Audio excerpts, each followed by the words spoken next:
CSI Kokrajhar আজিৰ পৰা open হৈ গৈছে কোকৰাঝাৰ চহৰত। মই বিচাৰিম যে কোকৰাঝাৰবাসীয়ে আমাক সিমানখিনি মৰম দিয়ে, য'ত আমি ধৰক গোটেইখন অসমত আমি খুলি পেলাই এইটোও চাগে আৰু অসমত লাষ্ট নম্বৰ ব্ৰাঞ্চ হ'ব। তাৰপিছত চাগে আমি বাহিৰলৈকে যাম, ইণ্ডিয়া মেপিং কৰি আছোঁ। চ' কোকৰাঝাৰতো আমি গোটেইখিনি ছাৰ্ভিচেছ প্ৰভাইড কৰি আছোঁ, লাইক চেৰামিক কোটিং, গ্ৰাফিন কোটিং, ডেণ্টিং পেইণ্টিং, এচেচৰিজ, লাইক আমাৰ ব্লেক ৰক ষ্টুডিঅ'জৰো গোটেই পাৰ্টখিনি ইয়াতে দিয়া হৈছে। প্লাছ এক্সিডেণ্টেল ৰিপেয়াৰ্ছো ইয়াতে ষ্টাৰ্ট হৈ যাব। আৰু যাৰ যাৰ গাড়ী আছে, নতুন গাড়ী এখন কিনি পেলাই ইয়ালৈ আহিলে চবখিনি কাম কৰি দিম। বাকী প্ৰিয়ংকাই ক'ব পাৰিব। কোকৰাঝাৰ আজিৰ পৰা CSI আপোনাৰ 18 নম্বৰ ব্ৰাঞ্চ কোকৰাঝাৰত অ'পেন হৈ গৈছে।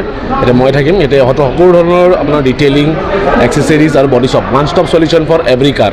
আপোনালোকে গাড়ী লৈ আহক, আৰু আজিৰ পৰা নেক্সট 2 মান্থছলৈকে আমাৰ তাত চব 30% ডিছকাউণ্ট অন অল ছাৰ্ভিচেছ। ইয়াতে যিমান ছাৰ্ভিচেছ হ'ব চব 30% ডিছকাউণ্ট। ইয়াতে আপোনালোকে যেনেকুৱা ধৰণৰে গাড়ী লৈ আহক, চব আপোনাৰ এক্সিডেণ্টেল ৰিপেয়াৰ, আপোনাৰ এক্সেচৰিজ, নতুন গাড়ী, পুৰণা গাড়ী, ৰিষ্ট'ৰেশ্যন, এভৰিথিং উইথ বডি কিটছ, যি লাগে আপোনালোকে চব পাব ইয়াতে। তো আজিৰ পৰা অলৰেডি অপাৰেশ্যনত ষ্টাৰ্ট হৈ গৈছে, কালিৰ পৰা আপোনালোকে চব গাড়ী দিবলৈ পাৰে। লোকেশ্যন আপোনাৰ অপজিট ডন বস্কো চুডেমপুৰী, আপোনাৰ কোকৰাঝাৰ টাউনৰ ভিতৰতে একদম, আৰু এভেইলেবল সদায় থাকিব 7 ডেইজে। টাইমিং আপোনাৰ 9:30, আৰু ঘূৰি যোৱা টাইমিং একো নাই, 6:30+ আহি যাব পাৰে।